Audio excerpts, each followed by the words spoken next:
Nope, no nightmares there.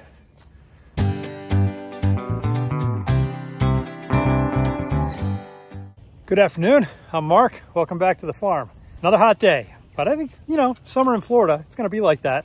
We're actually supposed to have 3 or 4 more days up in the 90s, and then it's gonna drop down to the high 80s for a few days, and that'll feel like a relief. I talked last time about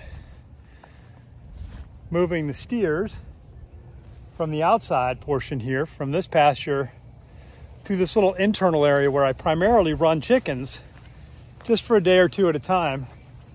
And it has become quite lush and thick. And rather than breaking out the mower, I thought I'd try putting the steers out here to see what happens. So it's a pretty good space. And I'm about to just let them in here and see how they do with it.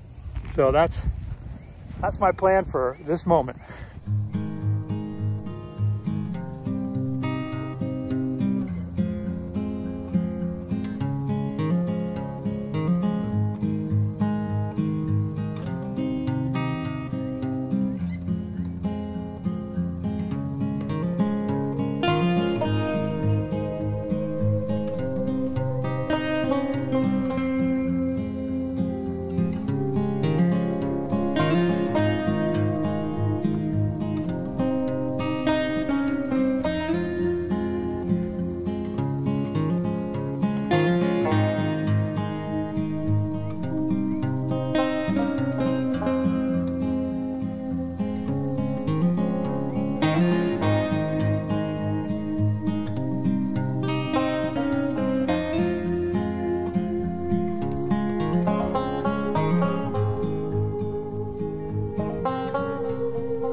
I'll leave this here because the next fence I'm going to do is going to go around this next section of the pasture over here once they're done in this area.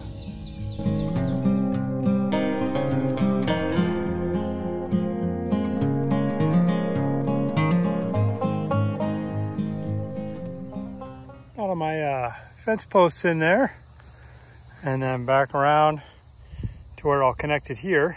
What I got here is just a T-post, and it's got a T-post polytape bracket on here. I think they call it an end bracket. And again, something I got at Tractor Supply. They have another thing which I frequently use, which drills into the wood post. And you know, I could leave there as a fixed position. I could leave this as a fixed position. If I leave that there, it's one less step with the T-post, because you know, this thing is, I don't know, $5 or $6. This thing's like $4 or $5. But this one requires a T-post. And T-post, you know, depending on the size, anywhere from $5 up to $12, $15, $20 for a T-post. Just depends on what kind you're getting, how thick, how long, etc. So yeah, I'll just hook on the poly tape here and turn around and just walk back out that way, unrolling it on my handy dandy spool, which is actually a spool for extension cords, but I use it for this because why not? Yeah, gotta run. Come back down here and then just set the stand on the ground.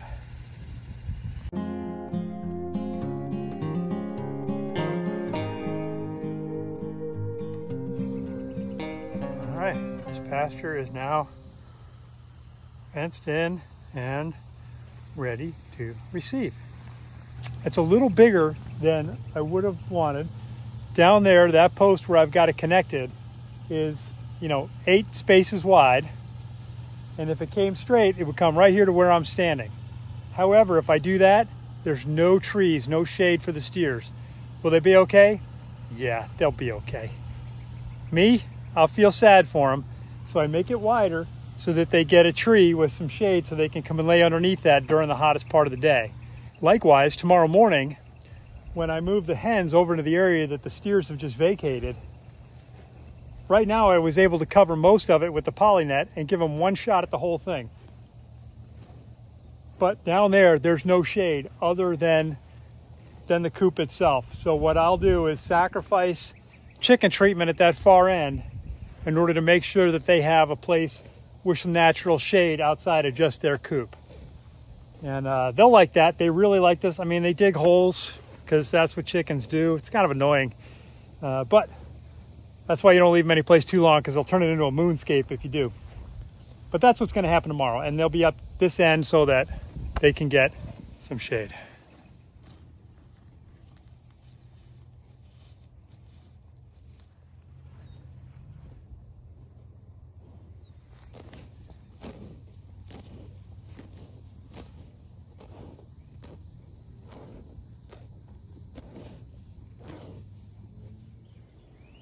I'm out here to get on my ride today, and this is what I see. Wow, it is huge. Gotta get rid of that. I'm not driving around with that hanging on there.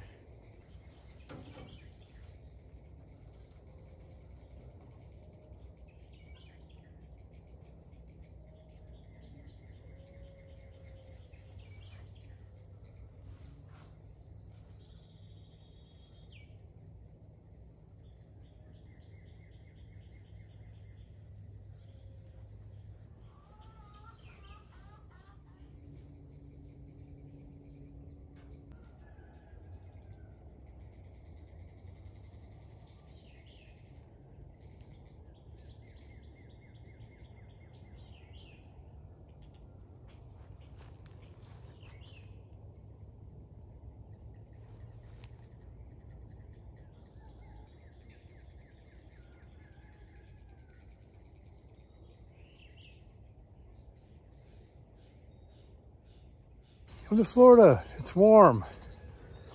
It's beaches. Spiders the size of your hand. She's got a new home. I have to remember that she's there when I go to mow the lawn or something. It seems to be a time for spiders right now.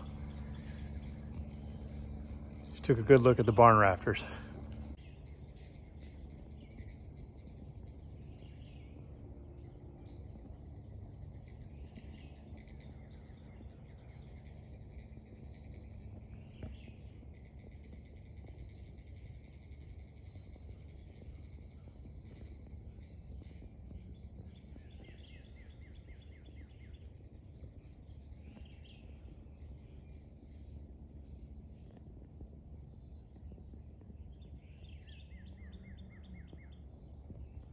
Nope, no nightmares there. Well, I'm moving the pullets this morning and the big girls. And look who just came cruising back into town. Rogue Hen, Rogue Chicken. She's back. Question is if I can get her back into the enclosure. I don't know, she's alive. Maybe I don't even worry about that. She just came in for some water. We'll see if she stays. She's staying over here by the little girl. So I've opened the fence here, and I'm gonna walk around and try and see if she'll force in, but she's trying to get to the feed. She's obviously a bit hungry. These little stinkers keep trying to walk out the opening I made because they're smart. Smarty hens. All right, let's see if I can get this to work.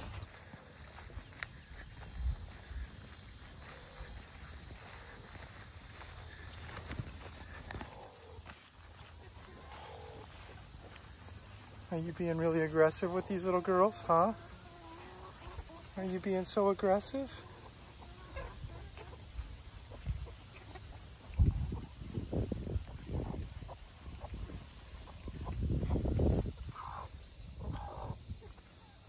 Well, you're in. And you're very vocal. You're warning everybody. Are you not a team player? No, you're not. Yeah, I just finished getting the fencing set up, so I came over here. I was going to catch that hen. She's gone. She came in, She ate all their food, chased them away, ate all their food, and she bounced. Oh, goodness.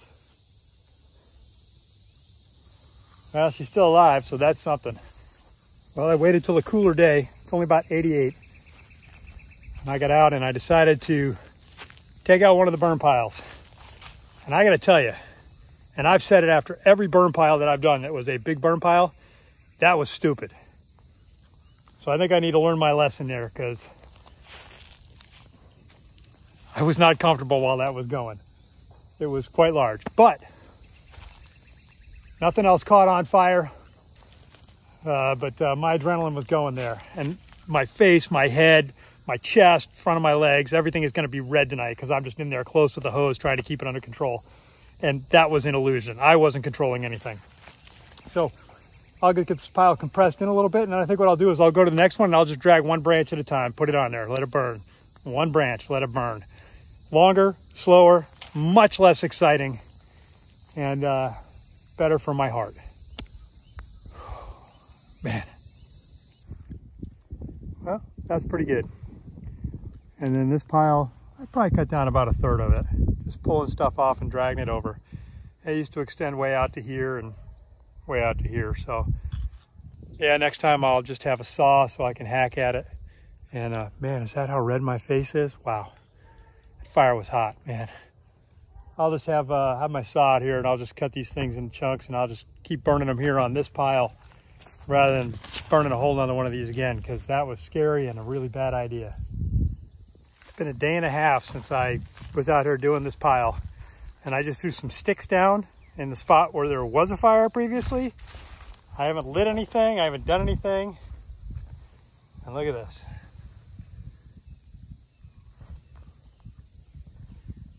Now, I didn't think the fire was fully gone. I hadn't planned on it, or I would have doused the whole area for about 30 minutes. But that's, if the fire looks like it's out and you don't do anything to make sure, you might get surprised. I got tired of waiting for it to start itself, so I lit it. And I've been at it for a little while here, and this is mostly gone. I don't know if I'll finish it tonight, but I've made great headway. I'm almost done. And I got one more pile over here. And once that's taken care of, I'll start pulling all the stuff from my other piles out this way, because this is going to be my burn area now. It's open. I'm not killing grass that's already grown. And that'll allow me to have a place to move all that stuff. When I move that stuff, I can then continue clearing operations.